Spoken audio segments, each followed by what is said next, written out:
Es el fuego que se ha declarado esta tarde en las cercanías de Navarredonda de Gredos, en Ávila. Amenaza 2 carreteras y 2 municipios, por lo que se ha decretado el nivel 2 de peligrosidad. Hay más de un centenar de personas trabajando en su extinción y se ha pedido el refuerzo de la UME para seguir durante la noche. Y en Toreno, sin embargo, ya ha vuelto la calma después de que ardiera este bajo. No ha habido daños personales y el resto de vecinos ya han podido volver a sus viviendas. Buenas tardes. Fiscalía y servicios sociales enfrentados por cómo actuó cada una en el caso de Sara, la niña de 4 años que murió la semana pasada en Valladolid, víctima de malos tratos y abusos sexuales. Cada uno defiende su actuación, la Fiscalía en este comunicado y también la gerencia. La consejera, de hecho, ya ha pedido comparecer en Cortes. Se siguieron los protocolos, aseguran, pero los grupos políticos denuncian que algo falló. Ya había sospecha de maltrato 20 días antes de la muerte de la pequeña. No ha habido ningún tipo de problema de personal, se han realizado actuaciones, con lo cual no, radicalmente no. Yo creo que es un mensaje que hay que transmitir y lo estamos diciendo. Se actúa conforme a los protocolos, y no solo conforme a los protocolos, sino también además con los criterios técnicos de los profesionales. Segundo día de búsqueda sin éxito del joven de 22 años desaparecido ayer en el embalse de la Cuerda del Pozo, en Soria. Poco antes de las 8:30 se han suspendido las labores de búsqueda por hoy. El agua está muy turbia y los buzos todavía no han podido ni siquiera localizar el cuerpo. El joven se hundió cuando compartía un patín con un grupo de amigos. 10 personas se han ahogado ya este año en Castilla y León. No hubo el año pasado encuentro por la parálisis institucional que vivía en ese momento nuestro país, pero esta tarde se ha retomado con anécdota incluida sobre la hora. El Rey y Rajoy vuelven a despachar en Maribén. 2 horas ha durado esta reunión. Rajoy ha comparecido después para hablar de la huelga del Prat, restar importancia a los datos del CIS y pedirle al PSOE que no habrá debate sobre el modelo territorial antes del 1 de octubre. Yo antes del 1 de octubre, sabe el secretario general del PSOE que esa es mi posición, no soy partidario de hacer nada. Ahora de lo que se trata es de que el 1 de octubre España dé un mensaje al mundo de que este es un país serio donde se cumple la ley y los gobernantes están sometidos al cumplimiento de la ley, y después del 1 de octubre estaremos en un escenario distinto. No es este agosto un mes para que los astrónomos se tomen vacaciones. A la vista, lluvia de Perseidas, varias conjunciones planetarias y en unos minutos tan solo, María Ramos, ¿qué es lo que nos espera? Vamos a ver, si las nubes nos lo permiten, el segundo eclipse lunar del año, es decir, el satélite va a cobrar un color rojizo. Empezará a partir de las 9:10, durará unas 2 horas y lo mejor para contemplarlo es mirar hacia el este y situarse en un lugar alto en el que divisemos bien el horizonte. Pues para ver ese eclipse les recomendamos que se abriguen porque las temperaturas bajan bastante. Mañana nos espera una jornada poco veraniega con una caída importante, sobre todo de las máximas. Además, esperamos lluvias en el norte de la comunidad. Hoy hemos sabido que se llamaba Sara, que los presuntos responsables de su muerte, su madre y su actual pareja, ya están en la cárcel y que por el lado de las instituciones no todo funcionó con la celeridad que hubiera sido deseable. La primera en dar explicaciones ha sido la Gerencia de Servicios Sociales. Asegura que cumplió con el protocolo cuando conoció el caso y que no se le comunicó como urgente. También la consejera de Familia ha pedido en las Cortes comparecer para ofrecer todos los datos. Cuando la niña de 4 años ingresó con muerte cerebral en el clínico de Valladolid, su caso estaba en manos de los servicios sociales de Castilla y León. Las actuaciones se desarrollan en función de la información que nos vino inicialmente desde Fiscalía, por trámite ordinario, sin advertir ningún riesgo, no se había metido ni por policía ni por nadie. Desde el día 21, los servicios sociales comienzan a investigar el caso. El día 26 entrevistan a la madre y a las 2 niñas en la gerencia. Convocan otra cita para el día 28 en la vivienda familiar, pero la madre la aplaza por motivos laborales. Cuando el 1 de agosto tampoco les atiende y deja de colaborar, la consejería toma medidas. Se retiró la custodia de ambas menores a la vez, el martes 2 de agosto. Pero la medida llega tarde para la menor porque acababa de ser ingresada víctima de malos tratos. La Gerencia de Servicios Sociales defiende la actuación en este caso. Se actúa conforme a los protocolos, y no solo conforme a los protocolos, sino también además con los criterios técnicos de los profesionales. Desde la primera denuncia del médico de la clínica privada donde se atendió a la menor hasta que el caso llegó a la Junta pasan 10 días. El gerente señala que deberían haber avisado también a Servicios Sociales. Debería haber llegado, o cuando menos haberse comunicado antes el expediente o la situación, antes a través de Fiscalía o a través del juzgado. Ni los Servicios Sociales de la Junta ni del Ayuntamiento de Valladolid tenían constancia anterior de problemas de violencia de género, maltrato infantil o abusos sexuales en el hogar de la niña de la Rondilla. En este relato de los hechos está la actuación de la Fiscalía de Valladolid, que hoy también ha remitido un comunicado en el que defiende cómo actuó en el caso. En ese comunicado que están viendo explica que a la Fiscalía de Menores llegó el 19 de julio el atestado de la Policía Judicial por la posible existencia de malos tratos, es decir, 8 días después de que la niña fuera atendida en un hospital privado. Y fue ese mismo día cuando se derivó el caso a la Junta. Señala además que la madre dio a entender que el padre de la niña podía ser el causante de las contusiones. Al encontrarse el progenitor fuera de España, no se apreció situación de alarma. Y añade también que la mujer no mencionó que mantuviera una nueva relación sentimental con otra persona. El triste resultado de los hechos ya lo conocemos, es que la niña muere 20 días después de que se sospechara que sufría malos tratos, sin que nadie llegara a intervenir. Es por eso que los grupos políticos de la oposición denuncian posibles fallos en los protocolos y temen que detrás pueda haber falta de medios. La prudencia que estos casos requiere, esperaremos a que la consejera comparezca, que nos parece bien que comparezca, y bueno, pues ya veremos exactamente qué es lo que ha fallado, porque claramente ha fallado algo. Hay que ver qué es lo que ha fallado. Si es que han fallado los protocolos, habrá que corregirlos. Si es que han fallado las personas, habrá que exigir responsabilidades. Pero lo que está muy claro es que estos hechos no son de recibo y no se pueden producir en un país civilizado y avanzado. Y la Junta de Castilla y León sigue estudiando el caso de la familia vallisoletana que ha pedido un alquiler social para no ser desahuciada. Esta mañana el consejero de Fomento se ha reunido con representantes de los grupos parlamentarios para informarles sobre el expediente. Se parte de una situación irregular, de una ocupación irregular de una vivienda y donde a esta persona se le ha hecho una propuesta de vivienda y está en ese trámite. Por lo tanto, era una petición de información que tenían los grupos políticos en las Cortes, a los que he recibido y les he informado de todo el estado del expediente.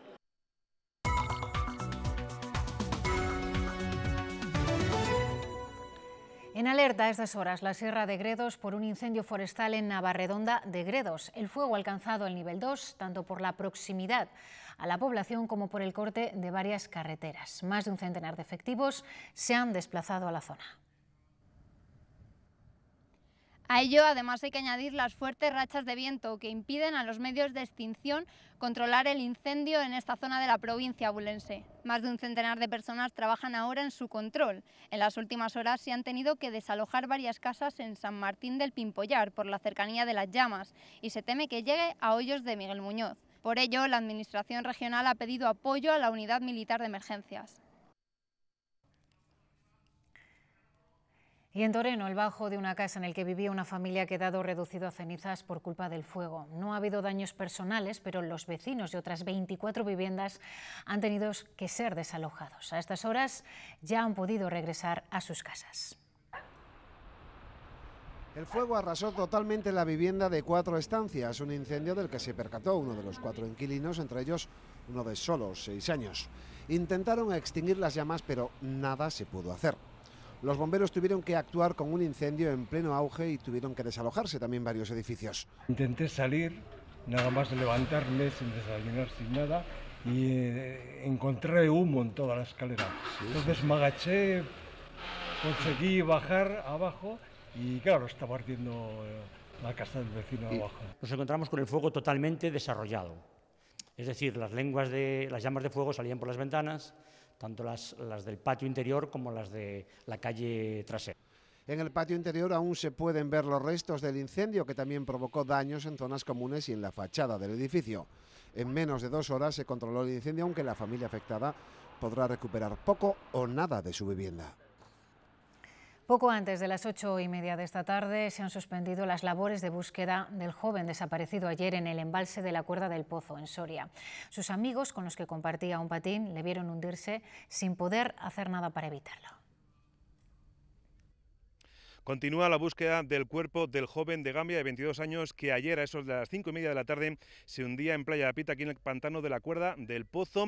Las tareas de búsqueda las están realizando el equipo de especialistas de la Guardia Civil de Actividades Subacuáticas y la presencia de lodo de fango es el principal problema para poder localizar el cuerpo. La poca visibilidad y el fango están dificultando las labores de búsqueda del ciudadano desaparecido, nacido en Gambia aunque residente en Soria. Los equipos de buceo rastrean una zona de 200 metros cuadrados. Puede ser que pudiera estar enganchado en una zona de fangos, que es bastante grande la zona que hay aquí de fangos. Y si unimos además el aire, hace que se mueva esos fangos y que esa persona puede estar enganchada allí. Según los submarinistas de la Guardia Civil, el fango puede alcanzar una profundidad de medio metro, por lo que el cuerpo podría encontrarse semisumergido. Por ello, los GEAS tienen que ser muy meticulosos en la búsqueda. Hemos encogido dos referencias, una referencia que dicen la gente que la acompañaba, donde creen que se ahogó, otra referencia donde otras personas vieron donde pedía auxilio la barca. Entonces, entre esos dos puntos estamos creando unos campos de búsqueda. La alta temperatura del agua, que ronda los 24 grados, podría contribuir a sacar a flote el cuerpo en los próximos días, según fuentes de la Guardia Civil. 316 personas ya han muerto ahogadas este año en España en playas, piscinas y pantanos. Es casi la mitad de las víctimas que los accidentes de tráfico. En Castilla y León son 10. La cifra la recoge diariamente la Federación de Salvamento y Socorrismo porque no hay estadísticas oficiales. Castilla y León, con 10 fallecidos en lo que llevamos de año, es la novena comunidad en número de ahogamientos. 9 registró en todo 2015 y 31 en 2016, sobre todo en ríos y embalses. La cifra de ahogados en España la encabezan Andalucía con 57, Galicia con 45, Canarias o la Comunidad Valenciana con 42. Desde el 1 de enero, 316 personas fallecidas, 305 hasta el 31 de julio, más de una al día y casi la mitad de los muertos por accidente de tráfico. El mes de julio, con 95 fallecidos, ha sido uno de los peores desde que se recogen los datos. La mitad de esas muertes ha tenido lugar en playas, 39 en ríos y 32 en piscinas, y al menos 23 eran menores. De todos los fallecidos, el 80% eran hombres y las horas con más muertes entre las 12 y las 2 de la tarde. Víctimas mortales a las que se suman las que no fallecen, pero quedan con secuelas de por vida y que no recoge ningún informe. Pues como apuntábamos, la Federación de Salvamento y Socorrismo de Castilla y León pide actas oficiales con números reales. Acusan a la Administración de dejadez ante una problemática que se repite año tras año. Piden una regulación estatal de la Ley de Costas y de la formación de los socorristas. El 91% de los ahogamientos se produjeron en zonas sin vigilancia. Por eso, desde la Federación de Salvamento y Socorrismo de Castilla y León piden más zonas con socorristas, pero sobre todo una regulación estatal de la formación. Por 20 euros haces un curso online y te dan un diploma de socorrista con el cual luego tú puedes ejercer en esta comunidad. Creemos que es un hecho muy grave, que es una negligencia por parte de la Administración permitir este tipo de formaciones. Consideran esencial la cualificación homogénea en todo el país y un examen oficial, pero además demandan señales informativas porque Castilla y León es la comunidad de interior con más ahogamientos en lo que va de año. Hay espacios acuáticos naturales, como son ríos, como son pantanos, donde no hay ningún panel informativo. O sea, entonces tú te introduces en el agua sin conocer la zona, sin saber si ese agua es apta para el baño. La concienciación de los más pequeños y los cursos de primeros auxilios son las principales medidas por las que apuestan. La ventaja o lo bueno que tenemos es que son evitables, la inmensa mayoría de ellos, porque suelen ser o por imprudencias o por despistes o negligencia. Reclaman una campaña de prevención a nivel estatal. Terrible accidente doble esta madrugada en Manganeses, en la provincia de Zamora, en la A52. Un turismo ha arrollado mortalmente a 2 personas. Una era un camionero que acababa de salirse de la vía y otra una mujer que acudió a socorrerle y que, aunque llegó con vida al hospital, ha muerto esta misma tarde.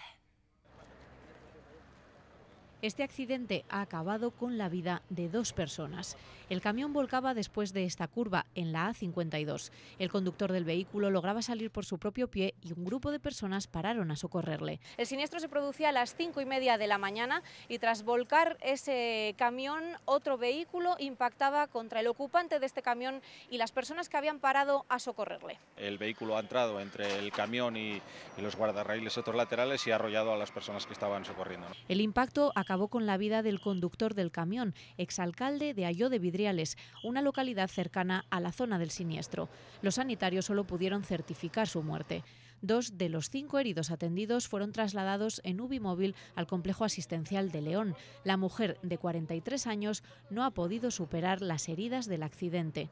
Un varón, de 49, permanece grave en la UCI. El resto de heridos ya han sido dados de alta.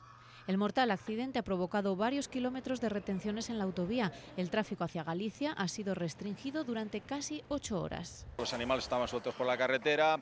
Bueno, pues también había que prestar servicio de auxilio, de apoyo a los servicios sanitarios porque bueno, había mucha gente. Un fatal accidente que se ha cobrado la vida al menos de 2 personas. Y seguimos en Zamora, donde la Guardia Civil ha detenido a 3 personas por estafa en la venta de tractores por Internet. Los vehículos fueron adquiridos por compradores de Zamora, aunque la estafa se perpetró en la provincia de Toledo. Fue desde el subsector de tráfico de la Guardia Civil de Zamora desde donde partió la investigación. La empresa de venta online entregaba al comprador un vehículo de características similares, coincidía la marca y el modelo, pero el tractor era más antiguo. Se han registrado 2 casos de venta y la estafa supera en cada uno de estos casos los 30.000 euros. Las 3 personas detenidas, se trata del administrador de la empresa de venta online y 2 ingenieros de una estación de ITV de Zamora. El presidente del Gobierno reitera que no habrá referéndum el 1 de octubre y que no hará nada antes de esa fecha más que garantizar el cumplimiento de la ley. Así responde a las intenciones del secretario general del PSOE de convocar en septiembre una comisión que aborde la reforma de la Constitución. Ha sido este uno de los asuntos que Mariano Rajoy ha tratado hoy con el rey en su tradicional despacho en Marivent, al que por cierto ha llegado 2 horas tarde por un lumbago. 2 horas ha estado despachando el presidente del Gobierno con el rey y de nuevo la situación de Cataluña presente. Rajoy ha calificado de patada democrática la proposición de ley de un referéndum, ha reiterado que no lo habrá y le dice al PSOE que todavía no es momento de una reforma de la Constitución. Yo antes del 1 de octubre, sabe el secretario general del PSOE que esa es mi posición, no soy partidario de hacer nada. Ahora de lo que se trata es de que el 1 de octubre España dé un mensaje al mundo de que este es un país serio donde se cumple la ley y los gobernantes están sometidos al cumplimiento de la ley. Rajoy también ha hablado con el monarca de los ataques que se están produciendo en el sector turístico por parte, ha dicho, de radicales extremistas que ha calificado de disparate. Lo que no se puede hacer es al señor turista que por fortuna viene aquí, que deja muchísimos ingresos, que permite que muchos españoles puedan trabajar, tratarlo a patadas. No han faltado tampoco los asuntos económicos. El presidente le ha informado de la cumbre que tendrá a finales de agosto con los jefes de gobierno de Alemania, Francia e Italia. España va a apostar por un ministro de Finanzas europeo. España va a apostar porque haya un presupuesto europeo que permita ir acercando el nivel de vida y de riqueza de todos los países europeos, y España va a apostar por la existencia de eurobonos. Dice que está en forma a pesar de la lumbalgia de hoy. Trabajamos para que las cosas vayan bien y para volver a ganar las próximas elecciones. Y yo me encuentro en forma para hacerlo. Restando así importancia al último sondeo del CIS en el que el PP perdía 4 puntos y espera volver el año que viene con un modelo de financiación ya aprobado. En esa reforma de la financiación autonómica, Castilla y León ha exigido que se mantenga la cláusula de statu quo. Esto lo que significa es que ninguna comunidad va a tener una merma de sus ingresos con el nuevo sistema, ya que tiene en cuenta las necesidades de gasto específicas de cada región, una forma de evitar los desequilibrios presupuestarios. Esta cláusula también ha sido suscrita por otras comunidades como Aragón, Cantabria o Extremadura. Jornada de protestas de los funcionarios de prisiones. El sindicato ACAIP denuncia que las plantillas son escasas y envejecidas. Hay cárceles, dicen, con un funcionario para 80 internos, además del hacinamiento de reclusos en algunos centros. Han protestado, como decimos, y lo han hecho así. Los funcionarios de prisiones regalan chorizos y en el envase la foto del secretario general de instituciones penitenciarias. Es uno de los objetivos de estas movilizaciones. Que el Ministerio del Interior actúe y cese a la cúpula de instituciones penitenciarias, a Ángel Yuste y a todo su equipo. Y alertar sobre el colapso del sistema penitenciario español. El principal problema, denuncian, es la falta de funcionarios, lo que multiplica los riesgos de agresión. Más de 2.200 en esta legislatura. Es una mezcla explosiva, envejecimiento de la plantilla, reducción, masificación, y si el trabajo sale adelante a diario es gracias a la profesionalidad y a la gran experiencia de sus trabajadores. La escasez de personal impide además la apertura de módulos y cumplir con la labor de reinserción. Si no tenemos psicólogos, si no tenemos médicos, si no tenemos profesionales que hagan esta labor, es muy complicado. Actualmente hay 3 centros penitenciarios que están terminados y no se pueden abrir porque no hay funcionarios para abrirlos, como es en el caso de Soria, por ejemplo. Solicitan también recuperar las retribuciones económicas perdidas, que se retire la seguridad privada de las cárceles y que se les considere agentes de la autoridad. Las movilizaciones continuarán a finales de agosto.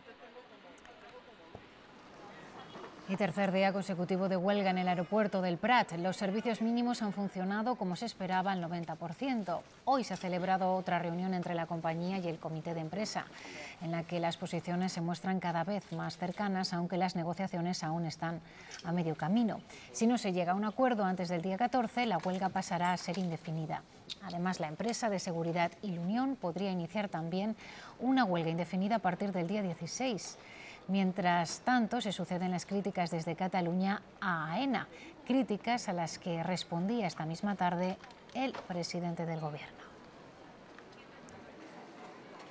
Hacer política de esto de verdad no tiene ningún sentido. Yo no voy a exigirle a la Generalitat porque que creo que no tiene sentido, que ejerza sus competencias, porque las tiene. Si AENA tiene la culpa de uno funcione mal y todos los demás funcionen bien, es que estamos haciendo un juicio bastante injusto.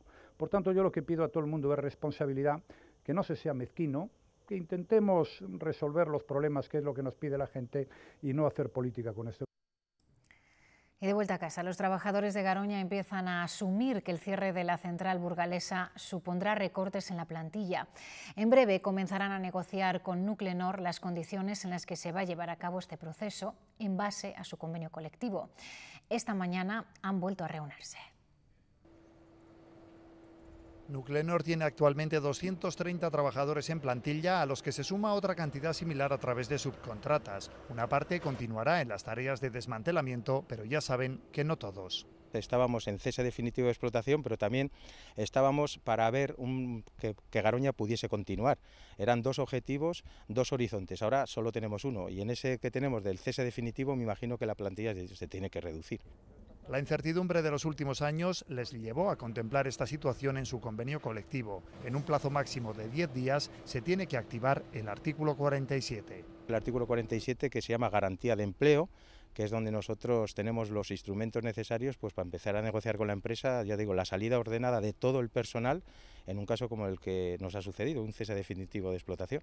Ya han mantenido un primer encuentro con la dirección de la central y confían en poder alcanzar un acuerdo, aunque no se marcan plazos concretos. Tampoco podemos estar 2 años, ahora tampoco tiene que ser ya, pero son unas negociaciones que hay que hacerlas sobre todo con cabeza. Muchas incógnitas aún por despejar, porque tanto el comité como la dirección de Garoña confiesan que la decisión del Gobierno les ha pillado con el pie cambiado.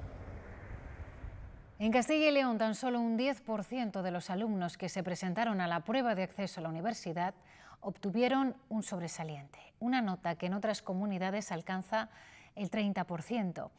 Esta diferencia, según la Asociación Zamorana Acceso a la Universidad en Igualdad, se debe a que las oportunidades no son las mismas para todos. Entre estos alumnos que hicieron la PAU en 2015 están los que por examinarse en Castilla y León no pudieron estudiar medicina en ninguna facultad pública de España. Ahora el problema persiste, incluso empeora. Va a haber como entre un 55 y un 60% de alumnos de fuera de Castilla y León este año en la Facultad de Medicina de la Universidad de Valladolid. Algo parecido o peor va a ocurrir en Salamanca. Es solo un ejemplo. Como medicina, el doble grado de matemáticas y física es en ocasiones inalcanzable para los alumnos de Castilla y León, porque no entran los mejor preparados, sino los que han tenido el listón más bajo. El problema es el sistema, cómo se accede. La desigualdad va desde historia hasta lengua española. En Cataluña, la historia no ha sido obligatoria. Y en Castilla y León, la historia ha generado un problema muy importante y los estudiantes examinados en Castilla y León han tenido calificaciones muy bajas en historia. La lucha por la igualdad continúa y se propone una solución: normalizar las calificaciones y dar las mismas oportunidades a todos los alumnos, sean de donde sean.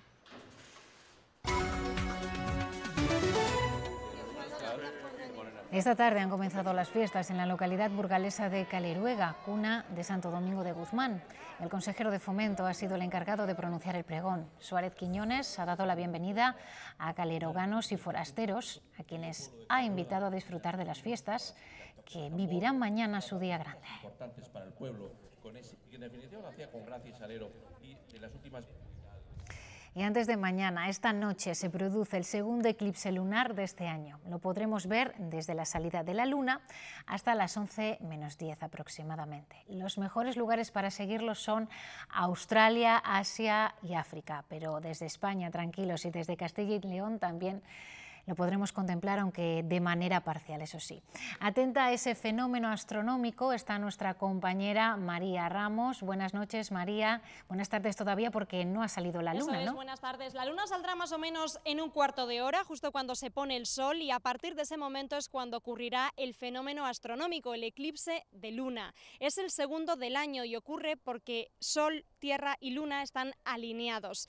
La luna llena va a atravesar la sombra que proyecta la Tierra, que está justo situada hoy entre el Sol y la Luna. A veces la tapa completamente, pero en esta ocasión desde España, y nosotros además que estamos al oeste, solo la vamos a ver parcialmente cubierta, es decir, de color marrón rojizo, más o menos hasta las 11 de la noche. Es luna llena y lo que va a ocurrir es que al entrar la luna en el cono de sombra de la Tierra, de forma parcial, va a ponerse de un color rojizo, marronáceo, es debido a la dispersión de la luz que todavía atraviesa ese cono de sombra por la atmósfera de la Tierra.